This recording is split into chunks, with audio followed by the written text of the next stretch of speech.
Hey guys, welcome back to the channel.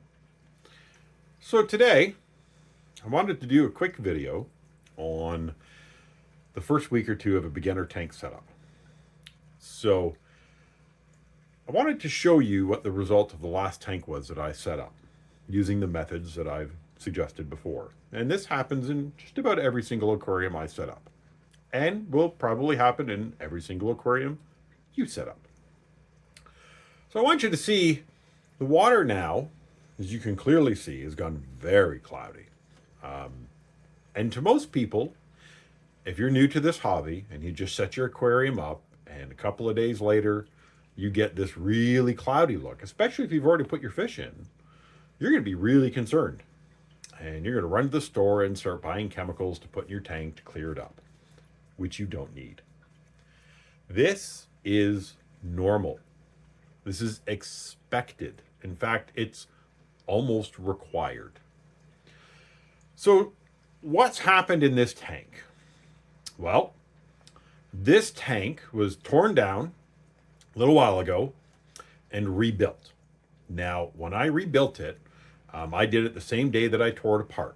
So, when I removed the substrate, I removed 99% of the substrate and I left a thin layer of sand across the bottom that existed before. There's a little bit of water left on the bottom. I didn't scrape down the glass. I didn't wash the rocks. The plants all came from other tanks that were already established. So what's happened then?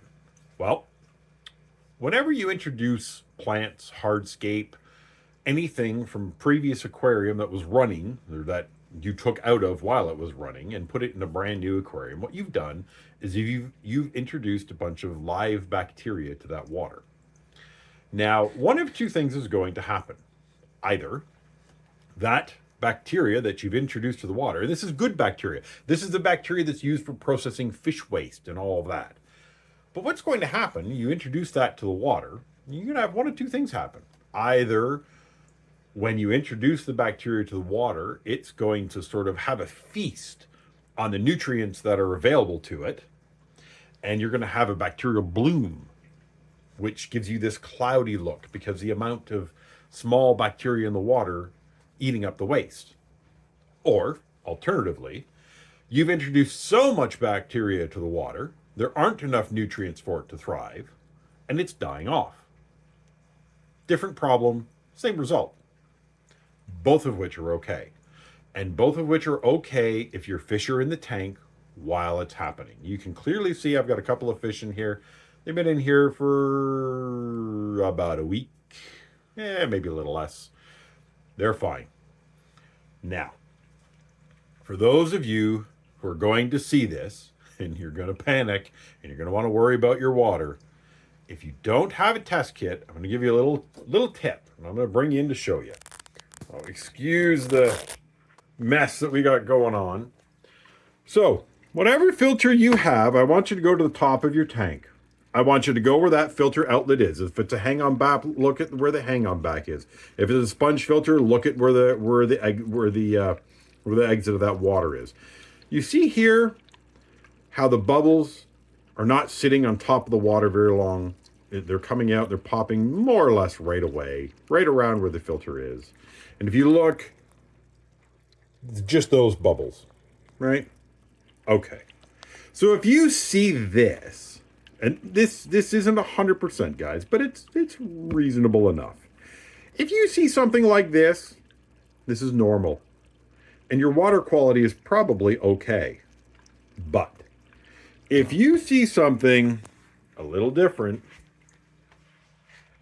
and your water is foamy at the top, it's sticking to the outlet of your filter, and you have these little white bubbles all over it, you probably have a water quality issue that you're going to need to address.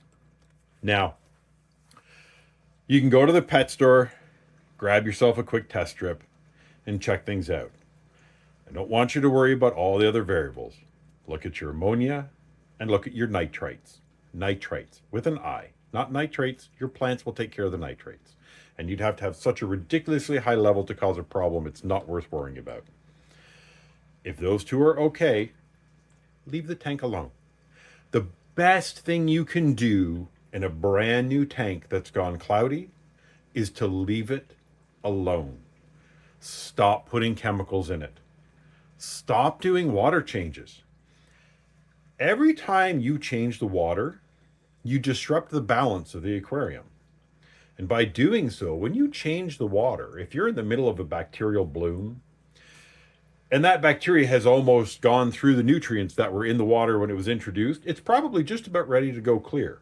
And here you are, come along and do a 50% water change. Well, what have you done? Well, you've added 50% more nutrition to the water, which means your tank is going to take that much longer to process the nutrition you've added into the water before it clears. Leave it alone. It'll be fine. Your fish will be fine. Nothing bad is going to happen.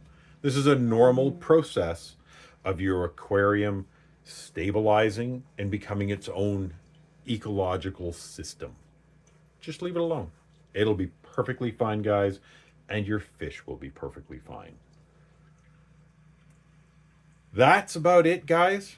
I just wanted to run through this in the beginning of setting up a new tank so that those of you who are new to this, those of you who are looking at the way I've set up my previous tanks, have an answer to what is happening if you decide to follow that same setup. And I guarantee you, this is going to happen no matter what setup you use. And it's perfectly normal. In fact, it's really required in order for your aquarium to establish itself.